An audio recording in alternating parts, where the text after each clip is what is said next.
শপথ গ্রহণ অনুষ্ঠানকে কেন্দ্র করে কিন্তু বঙ্গভবন এলাকায় কিন্তু যেমন দেখছেন যে ব্যাপক কিন্তু নিরাপত্তা ব্যবস্থা সহ কিন্তু যে অতিথিরা কিন্তু আমন্ত্রিত অতিথিরা কিন্তু বঙ্গভবনে প্রবেশ করতে শুরু করেছেন। আপনারা যেমনটি দেখছেন যে বঙ্গভবন এলাকায় কিন্তু প্রচুর পরিমাণে কিন্তু আইন শৃঙ্খলা বাহিনী কিন্তু মোতায়েন রয়েছেন। আর কিছুক্ষণ পরে কিন্তু 7টা নাগাদ কিন্তু রাষ্ট্রপতির যে শপথ গ্রহণ অনুষ্ঠিত হওয়ার কথা রয়েছে সেটি কিন্তু অনুষ্ঠিত হবে।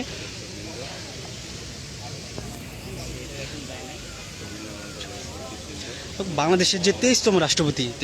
রাষ্ট্রপতি মির্জা ফখরুল ইসলাম আলমগীর কিন্তু গতকাল কিন্তু যেই নির্বাচন অনুষ্ঠিত হয়েছিল সেই নির্বাচনের মাধ্যমে কিন্তু তিনি রাষ্ট্রপতি হিসাবে কিন্তু জয়লাভ করে এবং জয়লাভের পরে কিন্তু আজ 7টা নাগাদ কিন্তু যেই বঙ্গভবনের যে ঐতিহাসিক যে দরবার হল রয়েছে সেই দরবার হলে কিন্তু তার আনুষ্ঠানিক যেই শপথ গ্রহণ সেই শপথ গ্রহণ অনুষ্ঠিত হওয়ার কথা রয়েছে। এরই মধ্যে কিন্তু আমন্ত্রিত অতিথিরা কিন্তু বঙ্গভবনে প্রবেশ করতে শুরু করেছেন। আপনারা যেমনটি দেখছেন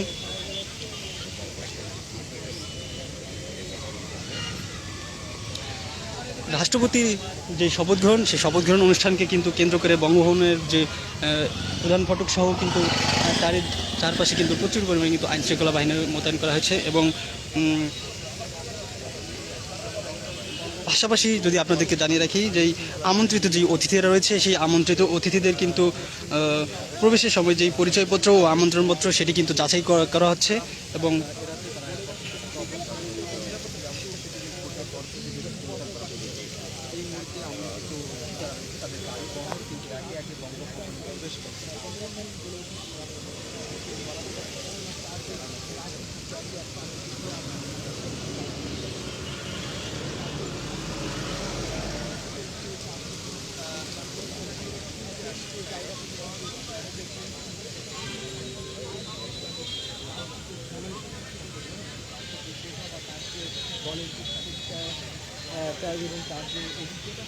আপনাদের জানিয়ে রাখি যে আজ রাষ্ট্রপতি নির্বাচনকে ঘিরে কিন্তু বিকেল থেকেই কিন্তু যে আমন্ত্রিত অতিথিরা সেই অতিথিরা কিন্তু বঙ্গভবনে প্রবেশ করতে শুরু করেছেন। ইতোমধ্যেই কিন্তু 5টা 40 নাগাদ কিন্তু এই বঙ্গভবন সেই বঙ্গভবনে কিন্তু প্রধানমন্ত্রী মন্ত্রিসভার যে সদস্য সংসদ সদস্য কূটনৈতিক রাজনৈতিক বিভিন্ন নেতাকর্মী সহ কিন্তু যে আমন্ত্রিত অতিথিরা রয়েছেন সেই আমন্ত্রিত অতিথিরা কিন্তু প্রবেশ করেছেন এবং এখনও কিন্তু বিভিন্ন আমন্ত্রিত যে অতিথিরা রয়েছেন সেই আমন্ত্রিত অতিথিরা কিন্তু প্রবেশ করছেন। আর কিছুক্ষণের মধ্যেই কিন্তু যেই রাষ্ট্রপতির যে শপথ গ্রহণ আনুষ্ঠানিক সেই শপথ গ্রহণ কিন্তু অনুষ্ঠিত হবে। আজ এই শপথ গ্রহণের মধ্যেই কিন্তু তিনি আনুষ্ঠানিকভাবে কিন্তু বাংলাদেশের যে 23তম রাষ্ট্রপতি হিসেবে কিন্তু